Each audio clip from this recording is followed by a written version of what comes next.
అధిక జనాభా ఆంధ్రప్రదేశ్కు బలమా భారమా మూడవ భాగం. జనాభా పెరగాలనే వాళ్ళ వాదనల్లో ఒకటి పెద్ద సంఖ్యలో ఉండబోయి వృద్ధులను చూసుకోవడానికి ఎక్కువ మంది యువత అవసరం అనేది. ఇక్కడ సమస్య ప్రధానంగా రెండు రకాల పెద్దవాళ్ళది. ఒకటి పిల్లలు లేని వృద్ధులు, రెండు పిల్లల దగ్గర ఉండలేని వృద్ధులు. పిల్లలను కనగలిగే వాళ్ళు ఒక్కొక్కరు 10 మందిని కన్నా వీళ్ళలో ఏ ఒక్కరి సమస్య తీరదు. ఉన్న పిల్లలందరూ ఉద్యోగరీత్యా వేర్వేరు ప్రాంతాలకు దేశాలకు వెళ్ళిపోతే ఎంతమంది పిల్లలున్నా తల్లిదండ్రులకు మిగిలేది చివరికి ఒంటరితనమే. వయోవృద్ధుల సంక్షేమానికి కావాల్సింది జనాభాను పనిగట్టుకుని పెంచడం కాదు, దానికి ప్రత్యేక ప్రణాళికలు అవసరం. తోడులేని వృద్ధుల సంక్షేమానికి ఏం చేయాలో ప్రభుత్వం దగ్గర నిర్దిష్ట ప్రణాళిక ఉందా అనేది ఒకటి. రెండవది, వలసపోయే యువత స్థానాన్ని భర్తీ చేయడానికి పన్నుల ద్వారా ప్రభుత్వానికి ఆదాయం పెంచడానికి ఎక్కువ మంది యువత అవసరం అనేది. యువత వలసపోయే అవసరాన్ని తగ్గించాలంటే రాష్ట్రంలోనే మెరుగైన జీవన ప్రమాణాలు, ఉపాధి అవకాశాలు కల్పించాలి. అంతేగాని జనాభా మాత్రమే పెరిగితే పన్నుల ఆదాయం, ట్యాక్స్ రెవెన్యూ ఎట్లా పెరుగుతుంది? మూడవది, రాష్ట్ర ఉత్పత్తి లేదా ఉత్పాదకత పెరగడానికి ఎక్కువ శ్రామిక శక్తి, దానికోసం అధిక జనాభా అవసరం అనేది. కేవలం 68% అక్షరాస్యతతో జనాభాలో సగం మంది చదువురాని వాళ్ళు అయినప్పుడు ఉన్న వాళ్ళ విద్యార్హతలను, వాళ్ళ సంపాదనా సామర్థ్యాలను పెంచడం ద్వారా ఉత్పాదకత పెంచుకోవాలి. కానీ వీళ్ళ కర్మానికి వదిలేసి ఎక్కువ మందిని కంటూపోతే మనం విషయవైపు ఊవిలో చిక్కుకుంటాం. ఉన్న జనాభాలోనే సగం మందికి చదువు లేక, చదువుకున్న వాళ్ళు సగం మందికి జీవనోపాధి లేనప్పుడు ఎక్కువ మందిని కంటే అందరికీ విద్య, వైద్య, ఉపాధి అవకాశాలు ఎట్లా సమకూరుతాయి? పార్లమెంటు స్థానాల పునర్విభజనలో ఎక్కువ జనాభా పెరుగుదల ఉన్న ఉత్తరాది రాష్ట్రాలతో పోలిస్తే దక్షిణాది రాష్ట్రాల్లో లోక్సభ స్థానాలు చాలా తక్కువ పెరుగుతాయి. అది మనకు నష్టం అనేది. ఇది మాత్రం పూర్తి నిజం.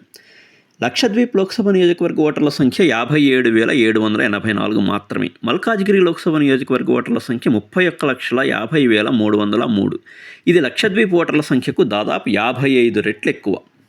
లోక్సభ సీట్ల సమస్యకు సరైన పరిష్కారం ఎక్కువ జనసాంద్రత ఉన్న ఉత్తరాది రాష్ట్రాల్లో ఎక్కువ ఓటర్లతో పెద్ద పెద్ద నియోజకవర్గాలు, తక్కువ జనసాంద్రత ఉన్న దక్షిణాది రాష్ట్రాల్లో తక్కువ ఓటర్లతో చిన్న చిన్న నియోజకవర్గాలు ఏర్పాటు చేయడం.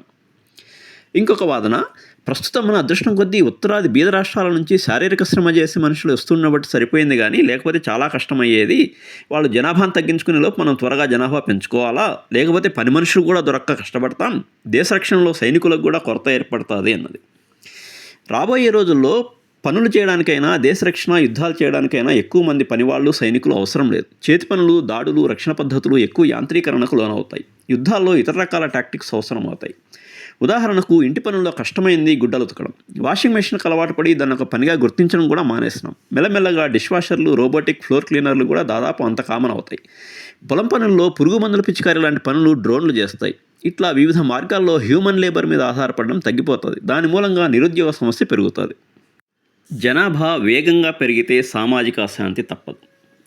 ఉన్న జనాభాలోనే పనులు లేక నిరుద్యోగులుగా ఉన్న వాళ్ళను సరిగా ఉపయోగించుకుంటే చాలు. ఏ పనికైనా అదనపు జనాభా అవసరమే లేదు. ఈ తరం వాళ్ళు చేయని పనులు నవతరం వాళ్ళు చేస్తారని ఎట్లా ఆశిస్తారు? మన దగ్గర కూడా రాయలసీమ, పాలమూరు, ఉత్తరాంధ్ర లాంటి ప్రాంతాల నుంచి జీవనోపాధి కోసం వలసలు జరుగుతుంటాయి. కడప, అన్నమయ్య జిల్లాల నుంచి దాదాపు 1,00,000 మంది కువైట్ లాంటి గల్ఫ్ దేశాల్లో ఇంటి పనులు, బయట లేబర్ పనులు చేస్తున్న వాళ్ళు ఉన్నారని అంచనా. నార్త్ ఇండియన్లేమో ఇక్కడికి వస్తారు, మన వాళ్ళు ఇంకెక్కడికో పోతారు. ఉన్న చోట ఈ పనులు చేయడానికి నామోషి అని ఈ వలసల గురించి వేరొక సందర్భంలో జరిగిన చర్చలో కొందరు అన్నారు. అది నిజమైనా కాకపోయినా ఇంకో కారణం ఏంటంటే, ఉపాధి హామీ పనులకు సంక్షేమ పథకాలు తోడైన తర్వాత పనివాళ్ళు దొరకడం గగనమైంది. జనాభా ఎంత పెరిగిన జనాభా అంతటికీ ఉపాధి హామీ పనులకు తోడు సంక్షేమ పథకాలు, నిరుద్యోగ భృతి, అన్న క్యాంటీన్లలో భోజనం అందుతున్నంత కాలం ఈ సమస్య తీరదు. హూ మూడ్ మై చీజ్ అనే పుస్తకంలో చెప్పినట్టు అన్నీ అందుబాటులో ఉన్న స్వీయ వినాశనమే. అందుకే తగినంత దూరంలోనే పెట్టాలి. అయితే అన్న క్యాంటీన్లను ఇంకా విస్తరించి స్మార్ట్ కిచెన్లు ఏర్పాటు చేసి వాటిని ప్రభుత్వ ఖజానా నుంచి పోషించడం ఆపేసి ఎక్కడికక్కడ లోకల్ కమ్యూనిటీలే సహకార పద్ధతిలో నిర్వహించుకునేటట్టు చేయొచ్చు. చిన్న చిన్న ఊర్లలో ఊరికొకటి, పెద్ద ఊర్లలో ఏరియాకొకటి లేదా అపార్ట్మెంట్కి ఒకటి, ఇట్లా నెలకు ఎంత ఖర్చు అవుతుందో చూసుకుని తలసరి ఖర్చు లెక్కగట్టి ఎవరెవరి వాటా ఎంత వస్తే అంత నెల నెల ఇస్తూ ఉంటే సరిపోతుంది. అప్పుడు ఎవరు ఇంట్లో వండుకోవాల్సిన అవసరం కూడా ఉండదు. జనాభా పెంచడానికి చంద్రబాబు నాయుడు గారు చెప్తున్న ఇంకొక కారణం, సరైన ఉపాధి, ఆదాయం లేక యువత పిల్లలను కనడం లేదని. దీనికి పరిష్కారం అర్హతకు తగిన ఉపాధి, దానికి తగిన అవకాశాలు కల్పించాల్సిన బాధ్యత కూడా ఆయన ప్రభుత్వం మీదే ఉంది. ఉమ్మడి కుటుంబాలు మళ్ళా పెరగాల్సిన అవసరం ఉంది అంటున్నారు ఆయనే. ఐటీ కంపెనీలు కూడా రిటర్న్ టు ఆఫీస్ నిర్బంధం చేస్తుంటే ప్రభుత్వాలు సైతం ప్రజలను మహానగరాల వైపు తోస్తూ ఉమ్మడి కుటుంబాలు పెరగాలని నోటిమాటగా చెప్తే ఏం ప్రయోజనం?